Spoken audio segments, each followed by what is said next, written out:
달래지구과학 6번째 강의를 시작하도록 하겠습니다. 지금 화면에 보이죠? 지난번 숙제 풀어왔겠죠? 시작합니다. 1번. 다음은 심층순환에서 염분이 해수의 증강 속도에 미치는 영향을 알아보기 위한 실험이다. 이에 대한 설명으로 옳은 것만을 보기에서 있는 대로 고른 것은? 실험 결과에서 기억은 8보다 크다. 맞는 말이죠. 실험 2에서는 이제 실험 1보다 소금물의 농도가 낮으므로 밀도가 작기 때문에 소금물이 느리게 이동합니다. 따라서 기억은 8보다 큽니다. 니은 소금물은 극지방에 증강하는 표층해수에 해당한다. 이렇게 가니까요. 맞죠? 소금물은 수조의 물보다 밀도가 커서 수조에 증강한 후 바닥을 따라 이동하므로 극지방에 증강하는 표층해수에 해당하죠. 디귿 실험 2에서 소금물의 농도를 낮춘 것은 극지방의 표층해수가 결빙되는 경우에 해당한다. 아니죠. 해빙하는 경우에 해당하는 거죠. 소금물의 농도를 낮춘다는 것은 얼음이 녹아서 때문에 소금물의 농도가 낮아지는 것이 뜻하기 때문에 결빙이 아니라 해빙입니다. 정답은 3번이고요. 10번. 그림은 북대서양 심층수, 남극 저층수, 남극 중층수의 수온과 염분 분포를 염분도의 ABC로 순서 없이 나타낸 것이다. 이에 대한 설명으로 옳은 것만을 보기에서 있는 대로 고르는 것은 기억 A는 남극 중층수이다. 맞는 설명이죠. 왜냐? 대서양의 심층순환을 이루는 해수의 밀도는 남극 저층수, 북대서양 심층수, 남극 중층수 순서이기 때문에 맞는 설명입니다. 고로 A가 남극 중층수, B는 북대서양 심층수, C는 남극 저층수입니다.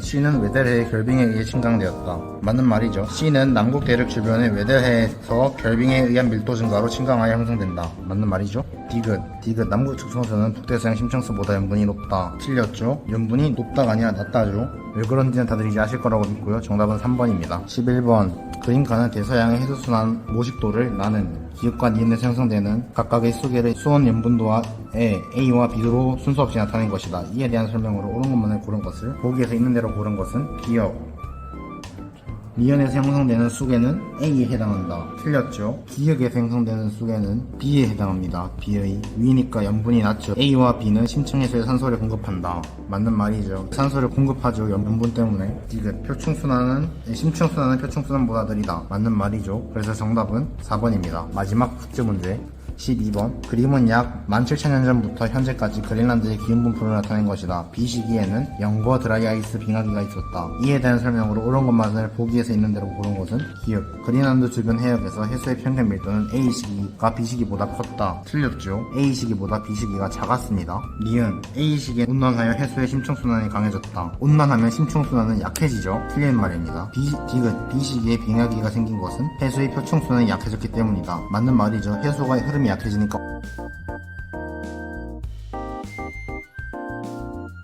얼어버린 거죠. 그래서 정답은 디귿 2번입니다. 이제 본 강의로 넘어가 보도록 하겠습니다. 그럼 본 강의로 넘어왔습니다. 자, 오늘은 엘니뇨의 난방진동부터 시작을 해보도록 하겠습니다. 자, 엘니뇨와 라니냐, 우리 이거 1학년 때 배웠었죠. 엘니뇨는 동태평양 부근에서 중앙태평양까지 수온이 평년보다 높아지는 거고, 라니냐는 적도 부근 동태평양에서 중앙태평양까지 수온이 평년보다 낮아져요. 이게 무슨 소리냐? 자, 간단하게 설명을 해보자면 평상시에는 이제 서태평양 쪽이 뜨겁고 이제 동태평양이 차가워요. 중앙태평양은 좀 뜨겁뜨겁하고 무역풍이 불어서 동태평양의 뜨거운 바람을 서태평양으로 옮겨요. 그러면 이제 동태평양은 물이 부족해서 용승이 일어나서 물이 올라오고, 또한 서태평양에서는 물이 너무 많으니까 침강이 일어나겠죠. 물론 이 동태평양에서 용승이 일어나잖아요. 동태평양에서 일어나는 용승 때문에 동태평양은 차가워요. 서태평양으로 뜨거운 물이 계속 가니까 뜨뜻하겠죠. 그래서 평상시는 이렇게 무역풍이 불어서 물이 이동을 해서 뜨뜻한데, 서태평양에 있는 인도네시아는 비가 많이 오고, 동태평양에 있는 페루 이제 건조해서 비가 잘 안 와요. 자, 근데 라니냐가 발생했어요. 라니냐가 발생하면 무역풍이 세져요. 무역풍이 세지면 더 많은 물이 서태평양으로 떠나가고, 동태평양에서 더 많은 물이 용성해 오겠죠. 그래서 동태평양은 비가 더 많이 내리고 서태평양 쪽은 비가 더 많이 와요. 홍수가 나고 가뭄이 되는 거죠.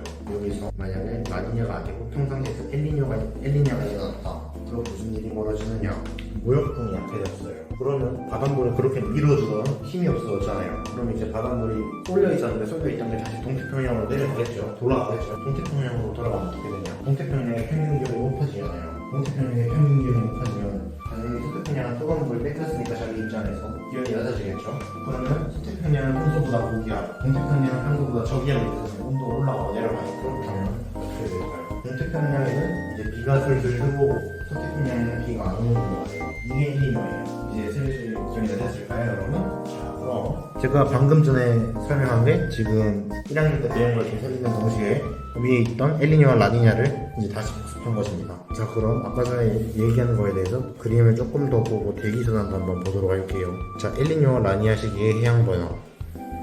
평상시에는 무역풍이 물을 보내니까 여기가 동쪽이고 여기가 서쪽이에요. 동태평양에서 서태평양으로 무역풍이 물을 보내죠. 그럼 여기 따뜻한 물이 가니까 수온 약층이 걷어지고 용승이 일어나서 차가운 물이 올라와요. 그리고 이쪽으로는 따뜻한 물이 가니까 이쪽은 따뜻해지고 이쪽은 시원해지고 이쪽 찬물이 올라가요. 이제 엘니뇨보다 라니냐를 먼저 보면 바람이 더 세졌어요. 더 많은 물이 올라오고 수온 약층은 얕아졌죠. 더 많은 물이 가니까 서태평양 쪽은 더 뜨거워지고 동태평양 쪽은 더 차가워져요. 엘니뇨가 일어나면 동태평양 쪽은 물이 올라가더니 무역풍이 약해져서 물이 돌아오잖아요. 다시 따뜻해지고 이쪽은 그래서 수온 약층이 높아지고 용승이 잘 일어나지도 않아요. 거의 이쪽은 차가워지니까 여기는 건조하고 여기는 차갑죠. 그걸 설명하고 있는 게 이 그림이고 여기 한번 읽어보시면 돼요. 자, 넘어갈게요. 자, 엘니뇨의 난방진동. 여기는 뭘 설명하냐? 워커순환이라는 게 나오죠. 이제 워커순환은 이제 평상시에 대기순환을 말하는데요. 무역풍이 이렇게 불 때 무역풍이 불고 여기서 공기가 올라가니까 비가 오고 다시 공기가 이쪽으로 가서 여기서 내려오니까 차가운 물이 때문에 고기압이 만들어져서 비가 안 오는 걸 얘기해요. 간단하게 평상시에는 서태평양이 고기압, 동태평양이 저기압이 이걸 설명하고 있는 거예요. 워커순환은. 여기 예봉기순환. 엘니뇨 시기와 라니냐 시기의 대기순환. 자, 엘니뇨 시기에는 무역풍이 약해졌죠. 여기까지 가는 게 약해져서 물이 내려오잖아요. 그래서 공기도 같이 내려와요. 여기서 위로 오는 공기 때문에 약해질 수도 있는 거니까 공기가 여기랑 여기서 만나죠. 여기 뜨거운 물이 여기서 여기로 내려오는 거죠. 그럼 여기서 온도가 올라가서 올라가요. 올라가면 뭐가 온다? 비가 온다. 이 비가 여기까지 영향을 미쳐주는 거예요. 여기도 비가 오고. 그렇게 해서 공기가 요렇게 두 개가 순환을 하는 게 엘니뇨 시기의 공기순환. 그리고 라니냐 시기에는 평소보다 강해지니까 평소보다 비가 많이 오고 평소보다 비가 안 오고 이렇게 바람이 세진 게 라니냐 시기. 이 부분도 한 번 더 보시고 다음 부분으로 넘어가 볼게요. 엘니뇨의 난방진동. 엘니뇨나 라니냐 해주면은 난방진동 또는 엔소라고 불러요. 엔소가 대기와 해양의 변화를 나타내는 거예요. 난방진동이잖아요. 난방진동지수, 난방진동의 감도를 나타내는 거예요. 자르면 돼요. 변동지수는 자 위에 있잖아요. 여기가 어디 기준이냐? 동쪽과 서쪽에 있는 타히티와 다윈이요. 여기 위에 플러스면은 여기는 이제 라니냐가 일어난 거고요. 밑에는 엘니뇨가 일어난 거예요. 이것도 한번 대충 읽어보시면 될 것 같고요. 여기 읽어보시면 되는 부분이라서 엘니뇨와 라니냐의 영향, 수온의 변화, 해양 생물의 감소 등으로 해양 환경이 변하고 기압 배치로의 변화로 가뭄, 홍수, 태풍 등의 변화가 일어난다. 엘니뇨가 일어나면 이쪽 부분에 올라가던 물이 내려오니까 여기가 이제 비가 많이 오고 여기도 비가 오고 여기는 이제 건조해지겠죠. 비가 안 오게 되니까. 라니냐가 일어나면 안 그래도 여기 물을 많이 와서 비 많이 왔는데 여기 비가 더 많이 오고 여긴 더 차가워지죠. 여기 읽어보면 될 것 같고 이제 개념 문제를 풀어볼 거니까요. 자, 개념 문제 보고 풀어오세요. 시간 드릴게요. 하나, 둘, 셋.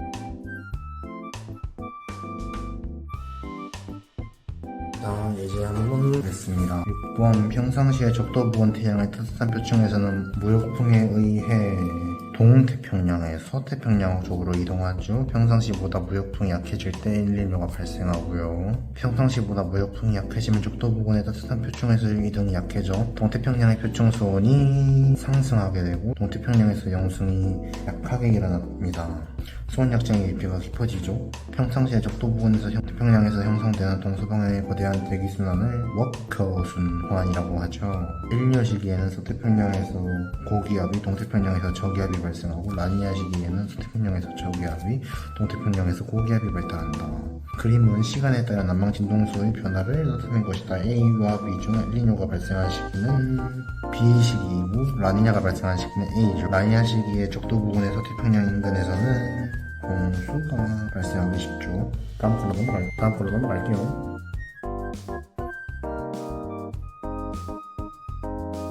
자, 기후변화의 영향에 대해서 한번 배워볼게요. 저희 학교에서 다룬 부분만 다루도록 하겠습니다. 좀 생략을 할게요. 다른 부분은 그냥 읽어만 보세요. 기후변화 지구 내적용이 지표면의 상태. 지표면에서 반사율이 변하면 변화율이 바뀌겠죠. 빙하가 감소하면 반사율이 감소하죠. 그럼 기온이 올라가요.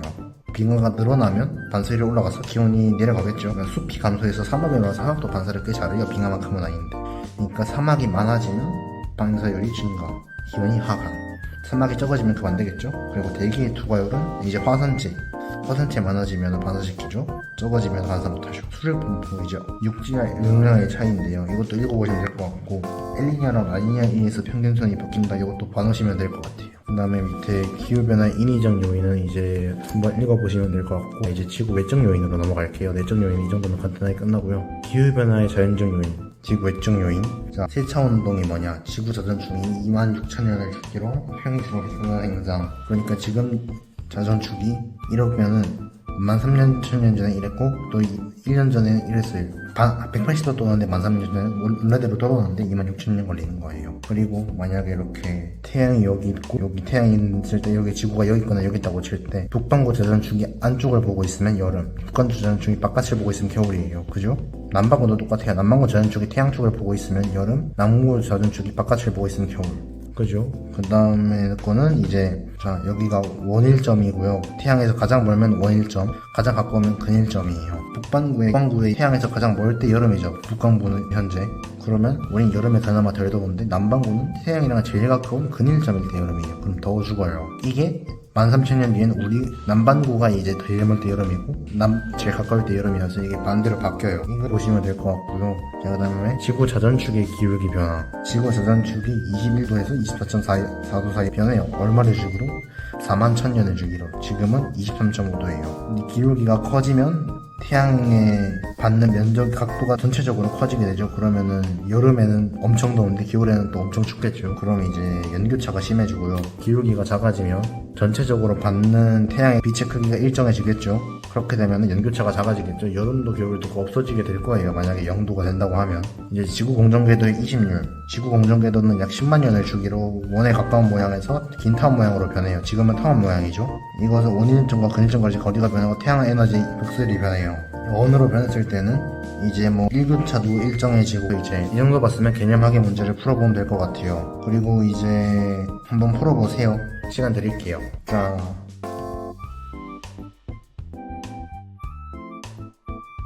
이제 풀어볼게요. 지구 자전축의 경사 방향이 주기적으로 변하는 현상을 세차 운동이라고 한다. 지구 자전축의 기울기가 변하는 거 경사각이라고 해도 돼요. 변하여 남중 고도가 41,000년 주기로 변한다. 지구 공전 궤도의 이식률이 변하여 태양과 근일점 사이 거리가 10만 년 주기로 변한다. 다음은 지구 이후의 외적 요인에 대한 설명이다. 괄호안에 알맞은 말을 고르시오. 현재 북반구는 근일점에서 겨울이다. 지구 자전축의 기울기 방향을 반대로 하면 근일점에서 계절은 현재와 반대가 된다. 지구 자전축의 기울기 커지면 여름철에 태양의 남중 고도는 높아진. 지구 공전궤도의 이식률을 증가하면 태양과 근일점 사이의 거리는 가까워진다. 표면의 흑점수가 증가하면 대체로 지구의 기온은 상승한다. 이거는 우리 안 배운 거예요. 참고로 빙하 면적이 감소하면 지표면의 반사율이 하강하여 기온이 상승한다. 다량의 화산재가 대기로 방출되면 태양빛의 투과율이 상승하여 태양빛의 투과율이 감소하여 기온이 하강한다. 숲을 개간하여 농경지를 만들면 지표의 반사율이 증가하여 기온이 하강한다. 자, 이제 개념은 전부 다 끝났고요. 문제풀이를 한번 해보도록 하겠습니다. 자, 한번 문제를 풀어보겠습니다. 우리나라의 그림 가와 나는 현재 13,000년의 지구 자전축을 경사 방향에 나타낸 것이다. 우리나라의 그림에 대한 설명으로 옳은 것만 해보기 위해서 있는데 옳은 것은 자전축이 경사 방향 이외의 요인은 변하지 않는다라고 가정합니다. 기억 가일 때 A에서 여름, B에서는 겨울이다. A는 원일점, B는 근일점이죠. 지금 가가 현재고 나가 13,000년 후죠. 일본의 기억 맞죠? 맞는 말 했어요. 가에서 나로 변하면 여름 기온이 높아진다. 아까 설명했죠. 여기서 지금 멀 때 여름인데 우리가 가까울 때 여름이 돼버리니까 그죠? 디귿 가에서 나로 변하면 연교차가 풀린다. 맞는 말이죠. 아까 이거 설명 안 했어요. 정답은 5번. 자, 2번 한번 해볼게요. 그림 가와 나는 서로 다른 시기의 지구 기울기를 나타낸 것이다. 이에 대한 설명으로 옳은 것만을 보기 위해서 있는 대로 고른 것은 자 봅시다. 기억 가의 위치에서 지구가 원일점이면 여기서 지구가 원일점이면 24도일 때 이렇게 기울어져 있고, 그럼 북반구는 겨울이 아니고 여름이죠. 가에서 나로 변하면 우리나라에는 사진의 태양의 남중고도는 감소하죠. 증가가 아니라 기울기가 낮춰지는데 어떻게 증가를 하겠습니까? 그죠? 틀렸고 그럼 나머지 디귿이니까 2번이 그거 한번 볼까요? 가에서 나로 변하면 남반구의 기온 연교차는 작아진다. 맞는 설명이죠. 3번 그림은 지구 자전축의 경사의 변화를 나타낼 것이다. 이에 대한 설명으로 옳은 것을 고른 것만을 보기에서 있는 대로 고른 것은 자 볼까요? 기억 30도에서 기온의 연교차는 현재 니은 시기보다 작다. 맞는 말이죠. 남반구는 원일점에서 겨울, 근일점에서 여름이죠. 자전축이 경사각에 유사하지만 남반구의 겨울은 남중구도가 높아져 기온이 상승하고 여름은 남중구도가 낮아져 기온이 하강하므로 연교차가 작아집니다. 따라서 맞습니다. 자, 니은 30N에서 겨울철 태양의 남중구도는 현재가 비교 시기보다 낮습니다. 아니죠. 디귿 1년 동안 지구에 입사하는 평균 태양 복사 에너지량은 기억 시기가 니은 시기보다 많다. 아니죠. 같습니다. 문제 나갔습니다. 자, 4번 그림은 어느 시기의 지구 자전축 경사 방향과 공전궤도를 모양으로 나타낸 것이다. 이 시기 이후로 지구의 공전궤도 26이 증가한 시기와 기후변화에 대한 설명 옳은 것만을 보기 위해서 고른 것은 자, 볼까요? 이 북반구는 근일점에서 여름이다. 지금이 이렇게 기울어져 있죠? 지금 근일점에 있는 거니까 이쪽 근일점에서 여름이다. 맞는 말이죠. 근일점에서 여름이잖아요. 남반구의 기온 연교차는 감소한다. 맞는 말이죠. 남반구의 연교차가 커지지는 않겠죠. 왜냐 근일점 가까워지니까 겨울쯤 기온도 상승하니까 이때 겨울이니까 여름이 좀 덜 뜨겁고 겨울이 좀 따뜻해지니까 감소하겠죠. 자, 디귿 북반구에서 1년 내내 태양의 남중고도가 최대값이 증가한다. 최대값은 증가할 수가 없죠. 일정합니다. 그러므로 정답은 기억력 3번이고요. 오늘의 숙제 말이죠. 이 부분입니다. 띄워드릴 테니까 풀어오십시오. 전 이만 물러나 보도록 하겠습니다.